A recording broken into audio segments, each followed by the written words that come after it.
जय गुरुदेव, जय गायत्री माता। प्रज्ञा पुराण भाग 2।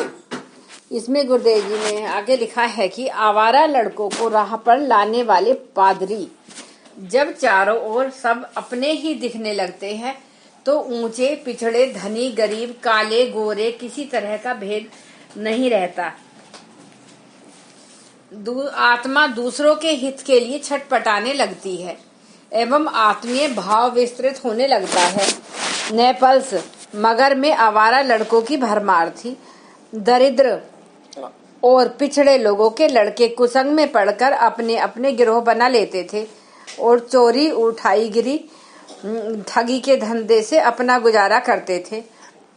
नशेबाजी जैसे अनेक दुर्व्यसन बढ़ जाने से वे अच्छे नागरिकों की तरह पढ़ना एवं आजीविका कमाना पसंद भी नहीं करते थे। यह आवारागर्दी यूरोप के अनेक देशों में बढ़ती जा रही थी। सभ्य नागरिकों का उनके मारे नाकों में दम था। पादरी बोरोली का ध्यान इन लड़कों की ओर गया। उसने इनके सुधार का बीड़ा उठाया। सूखे उपदेशों को वे सुनने तक को तैयार न होते थे। अरस्तु बोरेली में ने उनमें घुल मिलकर रहने तथा मित्रता गांठने का उपाय अपनाया। पादरी नई उम्र के थे और ठिगने कद के, इसलिए उनमें घुल मिल जाने में अधिक कठिनाई नहीं हुई।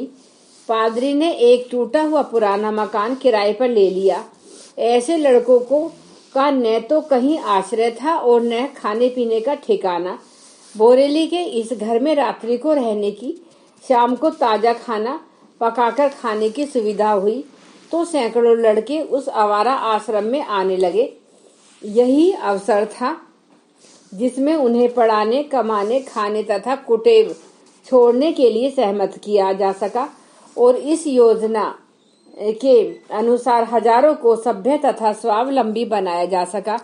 पादरी समुदाय ने अन्य स्थानों में भी यह योजना चलाई और बिगड़ों को सुधारने में आशाजनक सफलता पाई। अपना व्यवहार गुंबज की आवाज की तरह, फेंकी हुई गेंद की तरह सामने वाले से टकराकर अपने पास से ही लौट आ जाता है। जिसके प्रति स्नेह सौजन्य बढ़ता गया है उसे उतना लाभ होता है। उसकी तुलना में उस शुभारंभ करने वाले को अधिक लाभ मिलता है। सेवा के बदले सेवा, सद्भाव के बदले सद्भाव मिलने का परिणाम तो प्रत्यक्ष ही है। इसके अतिरिक्त पुण्य फल भी मिलता है, सम्मान बढ़ता है और इस आधार पर प्रख्यात हुई प्रामाणिकता और वरिष्ठता पर जन सहयोग मिलने में ही कमी नहीं रहती। यह बात छोटे से छोटे और बड़े से बड़े प्रत्येक व्यक्ति के जीवन का अनिवार्य सत्य है।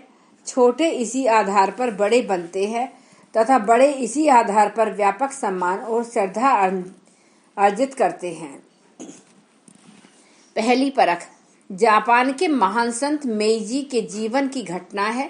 एक बार परिचय पत्र लेकर शिष्य धर्म गुरु केउची मेइजी के पास गया और बिना कुछ कहे उनके हाथ में यह परिचय पत्र थमा दिया। लिखा था, राजद पाल किटागाकी, क्योटो राज्य। संत मेइजी ने कार्ड एक ओर रख दिया और बोले, मुझे इन महाशय से कोई काम नहीं है, न ही उनसे मिलने की आवश्यकता। जाओ और उनसे कह दो कि आप यहाँ से जा सकते हैं। शिष्य ने वापस आकर संत के शब्द ज्यों के त्यों कह दिए। राज्यपाल किटागाकी एक बार तो अहंकारवश क्रुद्ध हो गए, पर पीछे उन्होंने विचार किया, महापुरुषों के पास श्रद्धा और विनीत भाव से जाना चाहिए। संत के न मिलने का कहीं यही कारण तो नहीं। अतः उन्होंने दूसरा परिचय पत्र निकाला। उसके राज्यपाल क्योटो राज्य शब्द पेंसिल से काट दिए और केवल अपना नाम मात्र ही रहने दिया। कार्ड दोबारा शिष्य को देकर राज्यपाल ने कहा, एक बार कष्ट कीजिए। शिष्य दोबारा परिचय पत्र लेकर पहुंचा। आचार्य पिरवर को दे दिया। कार्ड पर दृष्टि डालते ही संत मेइजी बोले, अच्छा तो किटागाकी आया है? अरे उससे मिलने की कब से इच्छा थी, जाओ जल्दी आ जाऊं। राज्यपाल किटागाकी भीतर पहुंचकर देर तक मंत्रणा कर जब चलने लगे तो उनके हृदय में असीम प्रसन्नता थी। धर्म का प्रथम पाठ श्रद्धा और विनम्रता का अभ्यास उनके जीवन का संचालक अंग बन गया और उसने उनकी प्रतिष्ठा इतनी बढ़ा दी जितनी कि किसी सम्राट की।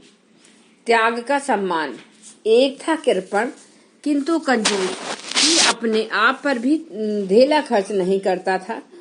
लाखों का स्वामी था, फटे कपड़े पहने रहता था।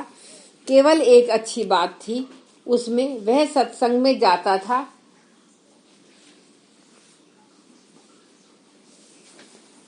लाखों का स्वामी था, फटे कपड़े पहने रहता था। केवल एक अच्छी बात थी उसमें, वह सत्संग में जाता था। सबसे अंत में जूतों के पारस बैठ जाता था। कथा सुनता रहता। भोग पड़ने का दिन आया तो भेंट चढ़ाने के लिए सब कोई न कोई वस्तु लाए। वह कृपण भी मेले रुमाल में कुछ बांध के लाया। सब लोग अपनी लाई वस्तु रखते गए, वह भी आगे बढ़ा। अपना रुमाल खोल दिया उसने। उसमें असरफियां थी, पौंड और सोना। इन्हें पंडित जी के समक्ष उड़ेलकर वह जाने लगा। पंडित जी ने कहा, नहीं सेठ जी, वहां नहीं, मेरे पास बैठो। सेठ जी ने बैठते हुए कहा, यह तो रुपयों का सम्मान है। पंडित जी, मेरा सम्मान तो नहीं। पंडित जी ने कहा, भूलते ही हो सेठ जी, रुपए तो तुम्हारे पास पहले भी थे। यह तुम्हारे रुपए का नहीं, त्याग का सम्मान है। आगे भी ऐसा ही व्यवहार करोगे तो बदले में यही पाओगे। सच्ची इबादत कौन सी? भगवान भी उन्हीं का अपना सच्चा भक्त मानते हैं जिनमें परदुख हाकारता है, दूसरों के लिए सम्मान है। एक बार एक थका मांदा बूढ़ा हजरत इब्राहिम की कुटी में पहुंचा। वह रात भर वहां ठहरना चाहता था। हजरत ने उसका आतिथ्य किया और भोजन कराया। इसके बाद उसने पूछा, आप खुदा की इबादत करते हैं ने? उसने कहा, मैं तो अग्नि पूजक हूँ और किसी खुदा को नहीं जानता। इस पर इब्राहिम को तैश आया और धकेल कर झोंपड़े से बाहर कर दिया। अम्हे ने पुकारा, ए बंदे, जिसे मैंने जिंदगी भर निभाया उसे तू एक रात भी न निभा सका। गलती मानी गई और वृद्ध को एक रात रहने के लिए व्यवस्था कर दी गई। जन सेवा, परमार्थ और जन जन के प्रति प्यार का जितना अधिक विस्तार होगा, प्रयत्नों का प्रतिफल उतने ही व्यापक क्षेत्र को मिलेगा। पापी के प्रति करुणा। ईसा ने उस दिन का एक वैश्य निमंत्रण स्वीकार किया और उसके घर भोजन को गए। सारा शिष्य समुदाय भी साथ चला। चारों ओर काना फूसी चल पड़ी। यह कैसा भगवान का बेटा है जो पापनी से घृणा तक नहीं करता। शिष्यों में से धनाढ्य मुसर सिमोन ने अपने मन की बात ईसा से कह दी, उद्धार करना है तो सज्जन का ही क्या कम है, और आप दुर्जनों के यहाँ जाते और बदनामी सहते हैं। ईसा ने उलटकर पूछा, सिमोन, यदि तुम चिकित्सक होते तो किसी जुखाम पीड़ित और स्वस्थ हत रोगी में से किसी प्राथमिकता देते? तुम्हारा विवेक ऐसी स्थिति में तुम्हें क्या करने को प्रेरित करता? सिमोन ने शस्त्राहत की प्राण रक्षा के लिए जुखाम पीड़ितों की तुलना में प्राथमिकता देने की बात कही। ईसा ने फिर पूछा, यदि मैं अधिक पापी को सुधारने के लिए कम पापी की तुलना में प्राथमिकता देता हूँ तो उसमें भूल क्या है? सिमोन चुप हो गए। वैश्य ने यह प्रसंग सुना तो संत की करुणा पर भाव विभोर हो गई। दूसरे दिन वह वैश्य न रहकर संत हो गई। यह परिवर्तन जिसने भी सुना ईसा के प्रति वह सहज ही श्रद्धान्वित हो गया। धन्यवाद। एक बार गायत्री मंत्र हमारे साथ साथ। ओम भूर्भुवः स्वः सवितुर्वरेण्यं भर्गो देवस्य धीमहि धियो यो न प्रचोदयात्। जय गुरुदेव। जय गायत्री।